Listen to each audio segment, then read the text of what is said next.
Springfield was the kind of town where nothing unexpected ever happened. It was a quiet suburban neighborhood where life moved at a slow, predictable pace. On this bright Saturday afternoon, the sun shone down on the peaceful streets.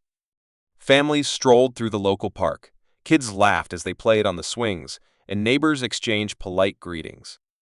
Everything seemed ordinary, just like any other weekend. But hidden beneath this calm, a moment was about to unfold that no one saw coming. A single phone call would shatter the peace, setting off a chain of events that would leave an entire town speechless.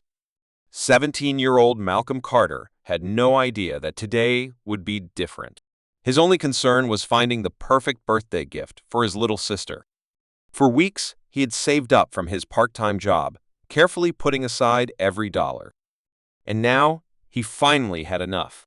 He knew exactly what he wanted to buy: a beautiful charm bracelet from Golden Grace Jewelers, one of the most well-known jewelry stores downtown.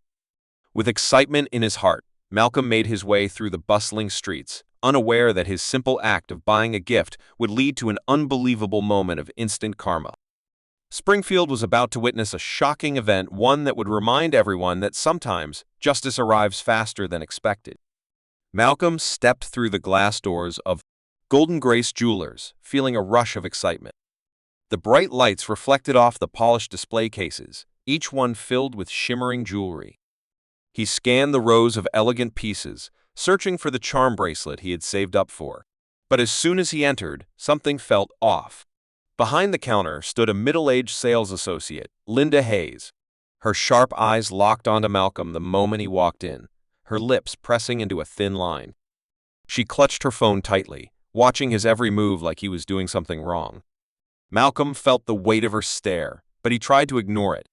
He had been in situations like this before, people assuming things about him before he even said a word. Pushing those thoughts aside, he focused on his goal. He approached the counter and pointed at the bracelet that had caught his eye. "Hi, I'd like to see that one, please," he said politely. Linda didn't move. She simply crossed her arms and raised an eyebrow. "Are you sure?" she asked, her voice filled with doubt. "It's very expensive." Malcolm's stomach tightened. He knew exactly what she was implying, but he kept his voice steady. "Yes, I'm sure," he replied, reaching into his pocket and pulling out his wallet. "I have the money right here." Linda's eyes flickered to the cash inside. For a second, it seemed like she might relax. But instead, her expression hardened. She glanced at the security camera, then back at Malcolm. "You know what?" she said, stepping back. "I think I should call the owner first. You wait right here." Before Malcolm could say anything, she grabbed her phone and started dialing. But she wasn't calling the owner. "This is Linda Hayes from Golden Grace Jewelers," she said. "There's a suspicious individual in my store. Young. Black. Acting nervous. I think he might be trying to steal something." Malcolm's heart pounded. He couldn't believe what was happening. She had just called the cops on him. Malcolm's heart pounded as the sound of sirens grew louder. Within minutes, 2 police officers stormed into the jewelry store, their hands hovering near their holsters. "There he is," Linda Hayes exclaimed, pointing at Malcolm as if he were a dangerous criminal. "I caught him trying to rob the store." Sergeant Miller, a tall officer with a firm stance, immediately reached for his handcuffs. "Son, I'm going to need you to step outside," he ordered. Malcolm took a deep breath, forcing himself to stay calm. He had done nothing wrong. He wasn't going to let fear take over. "Call my mom right now," he said, his voice steady. Linda rolled her eyes. "Oh, sure," she said sarcastically. "And who is she? A public defender?" Malcolm didn't waste another second arguing.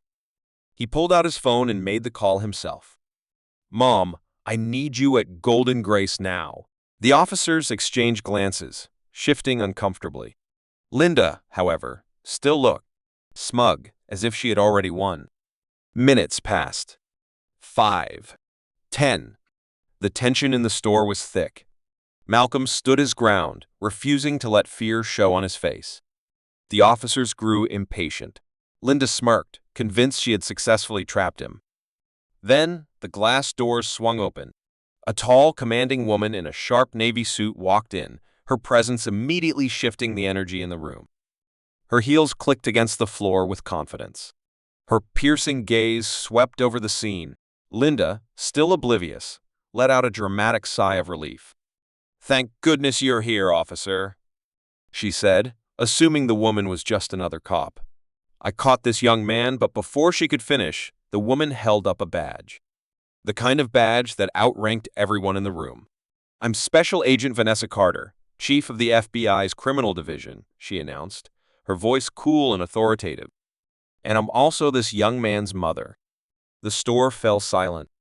Sergeant Miller stiffened, his face going pale. The second officer took a small step back. Linda? She looked like she had just seen a ghost. For the first time since Malcolm had walked into the store, she had nothing to say. The store fell completely silent. Special Agent Vanessa Carter stood tall, her badge shining brightly in the light. She didn't need to say much, but the moment she did, it was clear to everyone who was in charge. "Sergeant Miller, Officer Davis," she said, her voice sharp but calm. "You were about to arrest my son without even asking for his side of the story. Did you check the security footage? Did you ask him what was going on, or did you just take her word for it?" Sergeant Miller, still trying to regain control of the situation, stammered, "We were just following protocol." Vanessa didn't seem impressed. "Protocol? Is that your excuse for jumping to conclusions?" She turned to the two officers, her gaze piercing. "You're supposed to investigate before making assumptions. But it looks like you didn't even do that." Neither officer said a word. The tension in the room was thick. The silence was almost suffocating. Then, Vanessa's gaze shifted to Linda. "And you," she said, her eyes narrowing, "you accused my son of stealing simply because he looks suspicious to you. Did he do anything wrong? Or did you just decide to call 911 based on the color of his skin?" Linda's lips trembled as she tried to respond, but her voice faltered. I was just being careful." Vanessa wasn't having it. She cut her off. "You were careful, all right. Careful enough to ruin your own career." Linda's face drained of color as the words hit her like a punch to the gut. Vanessa's next words were the final blow. "Because this," she said, gesturing to the scene around them, "is going viral." Malcolm had already pulled out his phone and started recording everything. He knew what was about to happen. Within hours, the footage would be all over the internet, and the entire world would know what Linda had tried to do. Linda's face turned bright red with embarrassment. She opened her mouth to speak, but no words came out. There was no escaping the truth now. Vanessa turned to the store manager, who'd been watching in shock. "I assume you don't support racial profiling in your store?" she said calmly. The manager's eyes widened, and without hesitation, he shook his head. "Absolutely not." Vanessa nodded, turning back to Linda. "You're fired," she said, her voice firm. "Pack up your things and leave." Linda was left standing there, stunned. There was no sympathy, no second chances. Just instant karma. As Linda stood there, frozen and humiliated, the truth was settling in. She had just been exposed for her mistake, and there was no coming back from it. The entire store was watching her every move. Malcolm, though, was calm. He had been patient through the whole ordeal, and now, with a quiet confidence, he finally spoke. "I just wanted to buy a bracelet," he said, his voice steady. "Guess I ended up with something more valuable instead." Linda's face went even paler, if that was even possible. She had no response. The smug attitude she had carried earlier was gone, replaced with a look of pure shame. She had accused him of stealing, but instead of letting her win, Malcolm had turned the situation around. And it wasn't just about the bracelet anymore. It wasn't even about the embarrassing moment Linda had just suffered. It was about something far bigger. Justice. Malcolm knew that by standing his ground, he had won something far more valuable than any piece of jewelry. He had made sure that what happened to him would not be forgotten. The whole store had witnessed it, and with the video already spreading, soon everyone would know the truth. As Linda stumbled toward the door, gathering her things in a hurry, Malcolm didn't feel sorry for her. She had brought this on herself. The manager stepped forward, his eyes still wide with disbelief. "I can't believe this happened," he said, shaking his head. Vanessa gave him a cold look, making sure her point was clear. This is what happens when you let prejudice guide your decisions. You lose your credibility, your job, and your reputation. Linda was out the door now, but the damage was done. The store would never be the same again. Malcolm had walked in as a customer, but he was leaving as a victor. He had stood up for himself, for his rights, and for his dignity. "Thank you, Mom," he said quietly to Vanessa, his voice filled with gratitude. Vanessa simply nodded, her expression softening. "You did great, son." The officers, still stunned, exchanged awkward glances. They had no choice but to leave now. They had been wrong, and they knew it. Malcolm took a deep breath, feeling the weight of the situation lift from his shoulders. He hadn't just proven that he was innocent, he had proven that standing up for what's right is always worth it. He walked out of the store, the sun shining brightly outside. He knew this moment would stay with him forever. It wasn't just about what had happened in that jewelry store. It was about making sure that everyone saw the truth. And that, in the end, was what made all the difference. He glanced at his phone to check the video, which had already started to gain attention online. The comments were pouring in, all of them in support of him. Justice had been served. As the day ended, Malcolm stood outside the store, the weight of the events still sinking in. It wasn't just about the bracelet anymore. It was about standing up for what's right and being brave enough to challenge injustice when it happens. The day had started off like any other, just another trip to buy a gift for his sister. But it had turned into something much bigger, a moment that would stick with him forever. As he walked away from Golden Grace Jewelers, Malcolm thought about how easily things could have gone differently. If his mom hadn't shown up, if the officers hadn't recognized her, who knew how it could have ended? He had been treated unfairly simply because of how he looked. But now, he had turned the situation around. It wasn't just about what he'd gone through. It was about something more, something everyone could learn from. In that moment, Malcolm knew that sharing this story would make a difference. People needed to see what could happen when someone is wrongly judged and how standing up for yourself and for what's right can lead to real change. He pulled out his phone again and checked the video. The comments were flooding in, all expressing support for him. People were shocked by what had happened, but were equally amazed by how he'd handled the situation. "Stay strong, Malcolm." One comment read, "You showed real courage." Another said, and there were many more, all echoing the same sentiment. Malcolm smiled to himself. He hadn't just bought a bracelet for his sister that day. He had made a statement about fairness, justice, and how prejudice needs to be fought. It wasn't just his fight. It was everyone's fight. As she shared the video on social media, he thought about how much it could help people see things differently. Maybe it would encourage someone who felt powerless to speak up. Maybe it would make people think twice before jumping to conclusions. And maybe, just maybe, it would make the world a little bit fairer. Malcolm knew it wasn't just his victory. It was a victory for anyone who's ever been judged or treated unfairly. For everyone who's ever felt powerless against a system that doesn't always treat people right. So to anyone watching, Malcolm had this message: don't stay silent. Don't let anyone make you feel small or like you don't matter. Stand up for yourself, stand up for others, and always do what's right. If this story inspired you or made you think, share it. Spread the word. Let others know that they're not alone and that standing up for what's right is always worth it. Malcolm's final thought as he walked away from the store was simple. He had made a difference today, and he knew this wouldn't be the last time he'd stand up for justice. The air in the store was thick with tension as Malcolm stood still, trying to stay calm. He had done nothing wrong. All he wanted was to buy a gift for his sister, but here he was, being treated like a criminal. The sound of the police sirens grew louder, and with every passing second, his heart raced faster. He couldn't believe it was happening. He had been falsely accused, all because of the way he looked. It wasn't right. He had tried to stay calm, tried to stay polite, but now, with the police about to show up, it felt like there was nothing he could do. Then, something unexpected happened. Malcolm, feeling the weight of everything around him, looked at his phone. With a steady hand, he dialed his mom's number. "Mom, I need you here right now," he said, his voice firm but calm. He knew his mom would understand. She wouldn't hesitate to help. She wouldn't let them get away with this.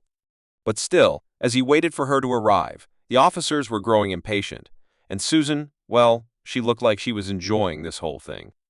She was sure she was right, but Malcolm knew the truth, and soon everyone else would too. Malcolm's thoughts were interrupted by the sound of the door swinging open.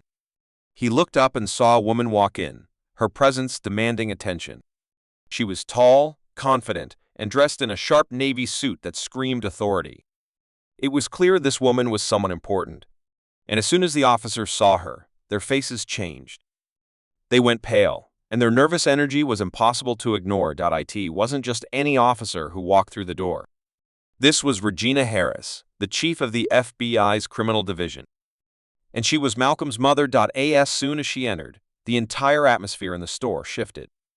Susan's face, which had been full of smugness just moments before, suddenly fell.